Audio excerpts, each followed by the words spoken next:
Magandang umaga po. Nagbigay ng pahayag si Mirasol Ordinario, ang kapatid ni Sally Ordinario Villanueva, na nakatakdang bitayin sa China ngayong umaga.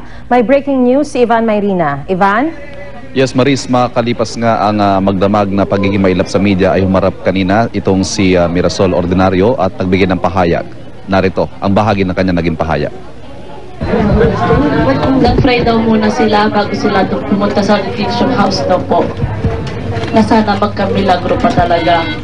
Hindi lang po talaga yung nasa ng kapatid, mga magulang pagkapatid ko. At ganoon din sa akin. At ang sabi, yung kahilingan namin na makausap man lang yung mga anak niya, hindi raw matutupad yun. Kasi may isang dala ng mama ko, yung niloto niya, yung dala yung chicharon para sa ate ko, hindi raw pwedeng dalhin. At Maris, sa mga sadaling ito ay wala pa ring patid ang pagdarasal sa tapat ng bahay ni Mirasol, humihiling ng milagro na magsasalba kay Sally mula sa kamatayan. Maris. Patuloy natin ipapanalangin yan, Ivan. Maraming salamat, Ivan Mayrina. Samantala, nakita na rin si Ramon Credo at ang kanyang pamilya na nagtungo sa China. Si Credo ang isa ring Pilipino na nakatakdang bitayin doon ngayong umaga. Humingi ang ating embahada ng mahabang panahon sana para magkausap ang pamilya, pero 1 oras lang ang ibinigay ng Chinese government sa kanila. Ayon sa ating embahada sa China, bandang 9:40 ngayong umaga nakatakdang basahan ng sentensya sina Sally Ordinario Villanueva, Ramon Credo at Elizabeth Batain. Pagkatapos nito ay dadalhin daw muna sila sa isang pribadong lugar. Nagpapatuloy naman ang mga vigil ng mga kaanak at iba't ibang grupo para sa pagsalba ng 3 Pinoy mula sa death row. Mula sa Tahanan ng Katotohanan, ako po si Mariz Umali.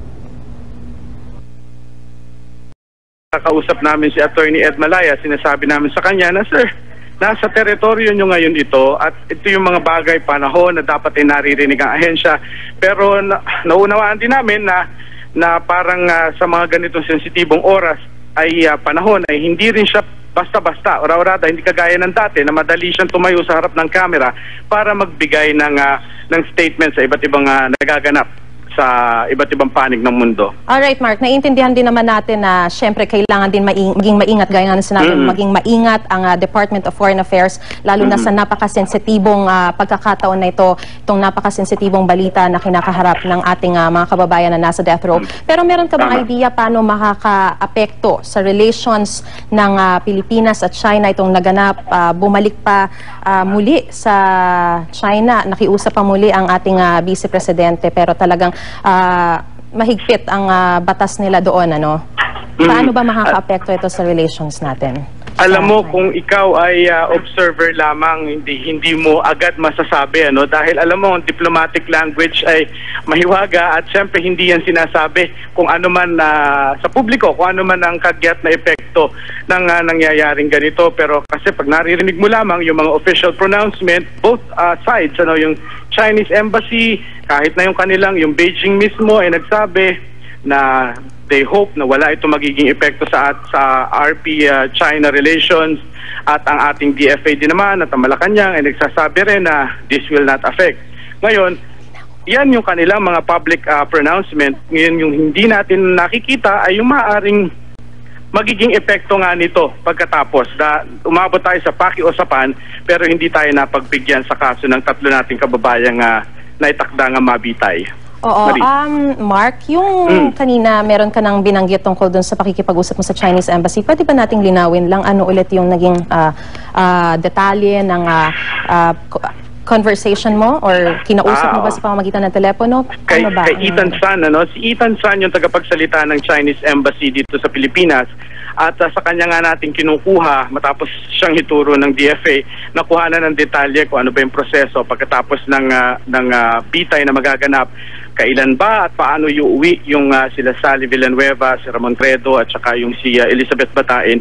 Ang sabi naman ng tagapagsalita ng embahada nila na si Ethan San ay pinag-uusapan pa raw hanggang ngayon sa pagitan ng konsulada natin na nando sa China at ng Chinese authorities at ng 3 pamilya kung ano exactly yung plano na gagawin nila.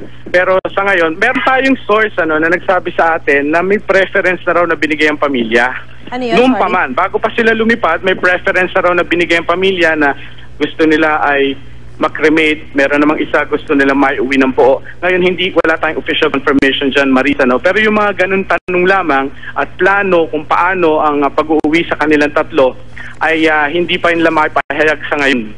Pero pinag-uusapan na raw. Hihintayin daw nila na ang pamilya na rin lang ang magsabi, mag-anunsyo kung paano. Alright. Mark, sa ngayon, ano pa yung mga inaasahan natin na mangyayari ngayon dyan sa Department of Foreign Affairs? We don't expect a briefing, dahil umaga pa lamang sinabi na ng DFA na hindi sila magbibigay ng briefing sa maghapon na ito. Bagamat pautay-utay, nakakakuha tayo ng text messages galing kay Ed Malaya para magsabi ng mga pautay-utay na statement. Maghapon kami nangungulit at siguro ngayon maghapon kami mangungulit pa para makakuha ng mga balitang nagaganap ngayon sa Xiamen at sa Shenzhen. Pero we don't expect a press conference within the day dahil sinabi na nila yan. Nandito kami ngayon sa lobby, palabas-labas kami dahil nag-aabang kami ng mga opisyal na pwedeng dumaan, and we will try to ambush them, interview para makakuha ng impormasyon. Medyo ganyan kahirap ngayon today sa DFA. Talaga mag-aabang ka. Kumusta ang overall mood dyan, Mark? Well, naintindihan natin na napakalungkot nitong balitang to, pero bigyan mo lang kami ng picture kung anong overall mood dyan. Alam mo, walang pinag-iba sa ordinaryong araw na may mga kababayan tayong pumapasok dito, may mga transaksyon na ginagawa sa loob. Yung opisina ng mga opisina dito ng sa gusali ng DFA, patuloy rin lamang naman ang kanilang operation. Maliban nun, alas 12 na bumaba sila sa lobby para nga doon sa kanilang 1 minute of silence, yung observance of the 1 minute of silence. Yun lang. Ngayon, tapos na rin, balik ulit sa trabaho. Medyo yung media, kumapalang media dito, than normal days, na kami lang, ilan-ilan lang kami usually nandito. Pero ngayon, kumapalang tao na ang mga kagawad ng media dahil nga precisely because they're waiting for information from the DFA. Alright, huli na lang, meron ba kayong mga nakikita na nasa labas ng DFA na mga, siguro mga taga-suporta rin, mga migrante or iba pa na nagsasagawa ng kung anumang mga pagdarasal? Kasi syempre, DFA ang ahensya ng in charge sa mga OFWs natin. Wala today. In the past few days, meron yan halos araw-araw yung grupong migrante na narito, nagdidikit ng white ribbon, nagsisindi ng kandila.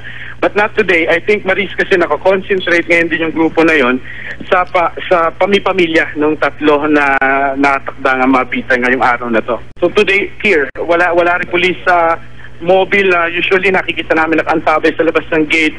Yan ang aming queue na pag may police mobile, meron pupuntang ralista. Ngayon wala, clear at maluwag ang labas ng gusali ng DFA, Maris. Alright, maraming salamat, Mark Salazar, sa pagsagot mo sa lahat ng ating mga katanungan. Samantala, kamustahin naman natin si Ivan Mayrina na nakatutok sa Pamilya Ordinaryo sa May Batasan sa Quezon City. Ivan?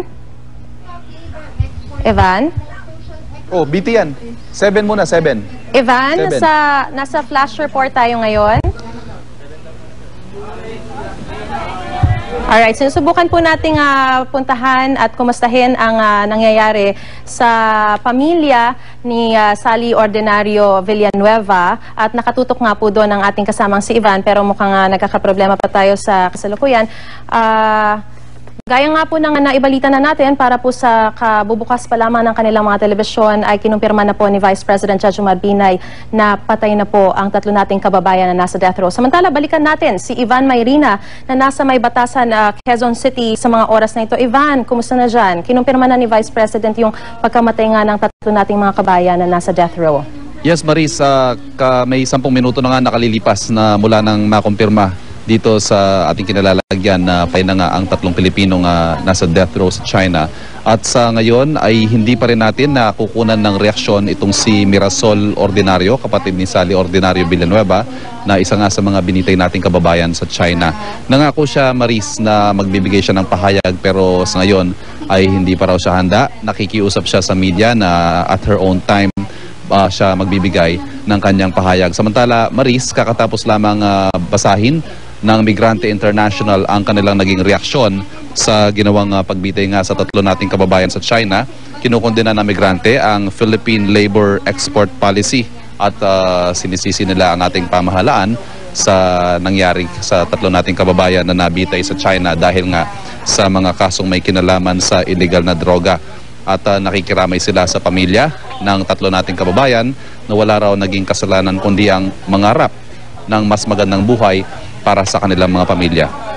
Ayan, Maris, nakikita natin, yan ang live na sitwasyon ngayon dito sa tapat ng bahay ni Mirasol Ordinario at inaantabayanan pa rin ang kanyang pagbibigay ng reaksyon tungkol nga sa pagkamatay ng kanyang kapatid. Itong nakikita natin na nasa screen ngayon, yung namimigay ng mga press release, ito ba ay taga-migrante? Yes, Maris, yan yung binasa nilang statement ngayon lamang kung saan nga nakiramay sila at kinundina nila ang labor export policy ng ating pamahalaan. Maris. Ano ang balak nilang gawin na mga susunod na hakbang? Maris, strongly worded itong kanilang binasang statement. Nila, pananagutin daw nila at patuloy nilang pananagutin ang nakarang administrasyon at maging ang kasalukuyang administrasyon dahil daw sa anilay kapabayaan sa ating mga kababayan na nasasadlak sa parehong sitwasyon sa iba't ibang mga piitan sa ibang bansa. Pero ang punot dulo nga daw nito ay ang kawalan ng malinaw na labor program ng ating pamahalaan kung kaya't napipilitan daw ang ating mga kababayan ng mga ibang bansa para lamang makapagtrabaho. Pero patuloy ba yung magiging pagkilos protesta rin nila? Kasi meron din tayong mga iba pang mga kababayan na nasa death row din. At tama yung sinabi mo sa kanilang similarly situated. Ibig sabihin, nasa death row din sa China for the same offenses. Ibig sabihin, may nakikita silang pattern dito at hindi raw sila titigil hanggat hindi ito ina-actionan ng pamahalaan. Sa tingin din kasi nila, Maris, nagkulang ang ating pamahalaan para sa agarang aksyon sa kaso ng ating mga kababayan. Dahil kung kailan daw huli na, kung kailan final na ang death sentence, ay saka sila nagkukumahog na dumaan sa diplomatic channels at sa iba pang pamamaraan para maisalba ang ating mga kababayan. So, makakaasa tayo na itong pangyayaring ito, kung saan natuluyan ang tatlo nating kababayan, paigtingin pa ng grupong migrante ang kanilang panawagan, ang kanilang pagkilos, ang kanilang mga protesta para kalampagin ang ating pamahalaan, Maris. But of course, Ivan, hindi naman, alam naman natin na hindi naman sa huling pagkakataon lang gumawa ng paraan ang pamahalaan.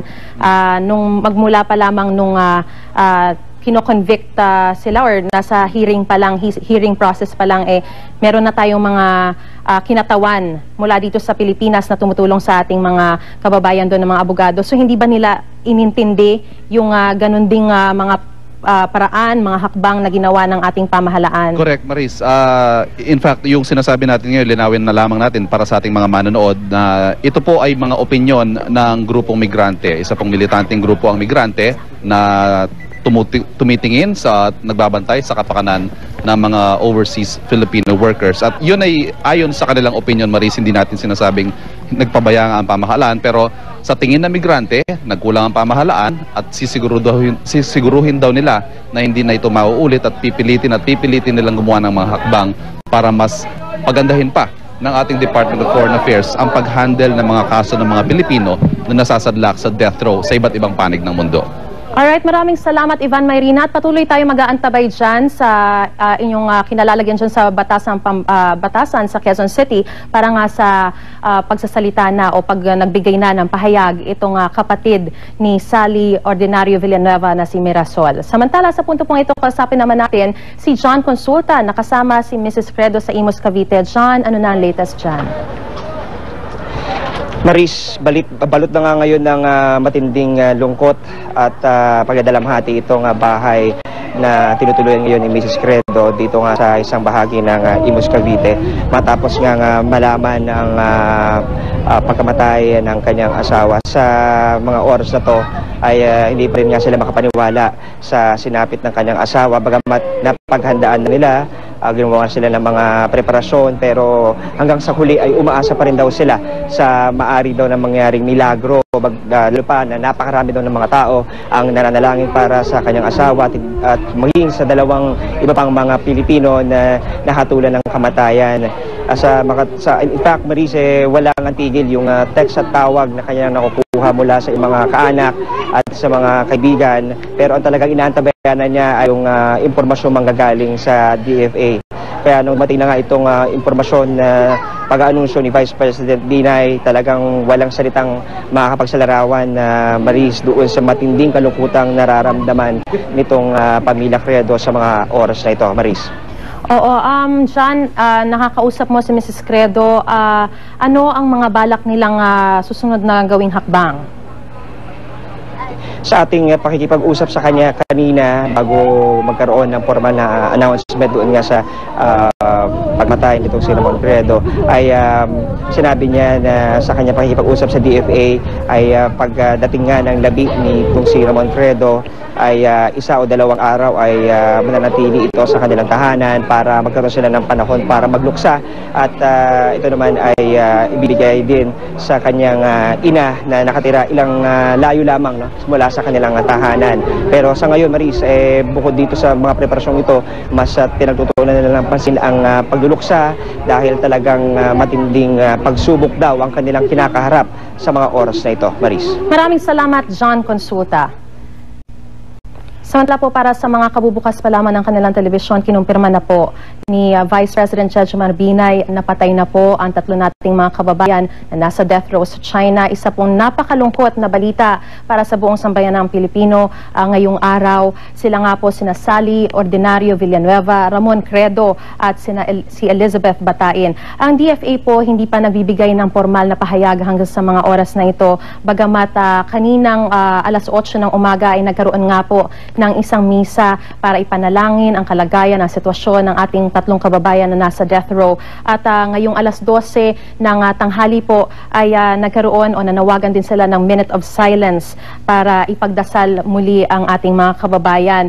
Naging mailap sila sa pagbibigay muna ng pahayag dahil nga po nais daw nilang maging maingat muna, lalo pat napakasensitibo nitong balita na dumating nga po sa atin ngayong araw. Nagkaroon din po tayo ng pagkakataon na makausap ang ating mga reporters na nakatutok at nakabantay sa mga pamilya ng ating mga kababayang pinatay na sa China, at lubos-lubos po ang kanilang pagdadalamhati, walang salita para maipaliwanag, para mailarawan ang kanilang pagdadalamhati ngayong kinumpirma na nga po ang pagkamatay ng 3 nating kababayan. Samantala, pakinggan natin ngayon ang unang kumpirmasyon ng pagkamatay ng 3 Pinoy sa death row sa China sa panayam ng GMA News TV.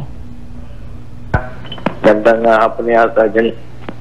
Sa atin, mga kababayan, malungkot na araw, patay na po yung 3 kababayan natin. At pagdasalan po natin sila. Opo. Linawin po natin yung 3 po, sina Villanueva, Credo at Batain. Opo. Sino po yung nag-communicate po sa inyo ng impormasyon na ito? Basta yun lang official message. Opo. Anong oras po sila binitay, sir? Hindi ko lang, basta ito official pronouncement na ito na patay na yung 3. Okay? Opo. So from here on, sir, ano na po yung plano po ng gobyerno sa mga labi po nila? Hindi ko alam. Sa aking bahagi, nandito ako sa Qatar, napamisa tayo rito. Opo. I'll make a reaction later on. Pinaabot ko lang sa inyo na patay yung pinasal. Opo, sir. Okay. Opo. Sige. Okay. So, sir, kasama pa rin po ba nung ating mga embassy officials, yung mga pamilya po? Wala, pinalis muna sila bago sila in-execute, pinalis na yung mga tao natin kanina. Okay? Opo. Sige. At yan nga po ang kumpirmasyon mismo ni Vice President Jejomar Binay